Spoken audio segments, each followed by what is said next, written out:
Vanessa et Pascal résident ici à Niort. Leur grande passion, c'est la cuisine. Ils n'utilisent que des produits du terroir. Mais celui qu'ils préfèrent avant tout, c'est l'angélique.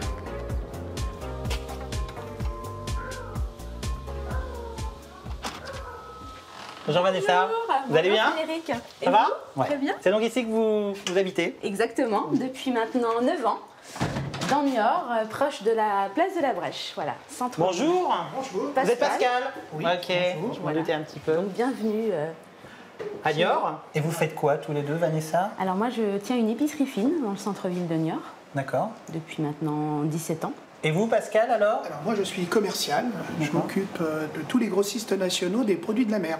Donc je fais tout l'ouest de la France. Alors je comprends mieux votre grande passion à tous les deux, qui est la cuisine. La cuisine, oui, tout à fait. Parce que j'ai compris que vous passiez beaucoup de temps le week-end à cuisiner. Oui, oui, c'est notre passion, on le fait ensemble. C'est le seul jour où on peut cuisiner donc, et puis être ensemble. Donc, Avec des produits du terroir. Oui, qu'avec des produits du terroir. On se complète bien parce que lui a le côté vraiment terroir de par ses racines, Ouais. avec sa maman, on sent bien toute cette région.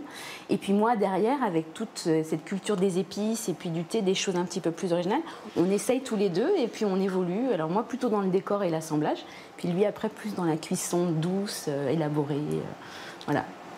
Et puis un petit jardin avec des herbes. Voilà, donc le petit jardin avec nos petits plants d'Angélique qui vous accueillent, les plantes de Pascal, parce que c'est sa deuxième passion après la cuisine.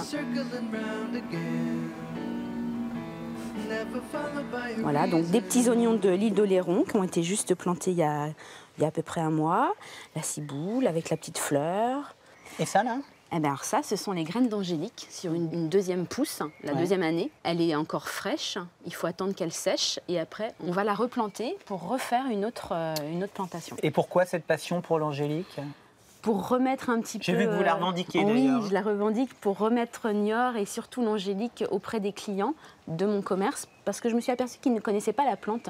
Ils connaissaient le bâton confit sans savoir que derrière il y avait une très jolie plante, une ombellifère, une plante en première année. Voilà, et qu'on utilisait toute la plante pour la cuisine. Elle se cuit? Elle se cuit. Et elle se cuit bien? Elle se cuisine bien? Alors, elle s'ébouillante, parce que c'est fibreux quand même. Comme la rhubarbe. Donc il faut aussi la peler à chaque fois, parce qu'il y a là ces fibres qui sont pas du tout agréables. En fait, quand vous allez les retrouver tout à l'heure, on va le goûter en dégustation. C'est cette tige que vous voyez ici, qui va être coupée, qui va être après épluchée et plongée dans un bain de sucre pour pouvoir la confire, puisque c'est le confisage qui est intéressant. C'est la partie centrale de la plante, finalement, cette grande tige qu'utilisent les confiseurs de Niort. Et celle-ci est toute jeune. Hein. Et celle-ci est toute jeune. Donc Pascal, c'est vous le chef de cuisine aujourd'hui, et qu'est-ce que vous nous préparez? Alors, on va faire un risotto aux asperges et à l'angélique. Et donc là, on va utiliser en fait la branche d'angélique avec un petit peu de carotte. Eh bien c'est parti, moi je m'installe, je vous regarde travailler.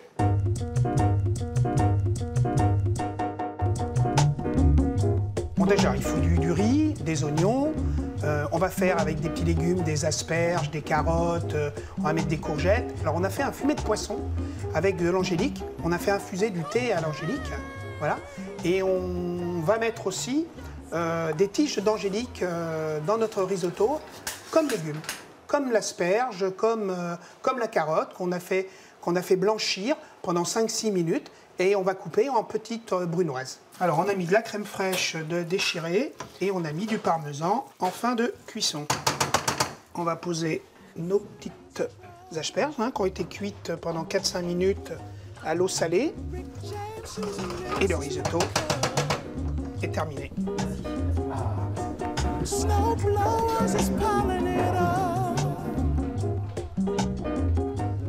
A cigarette spoke to me in smoke.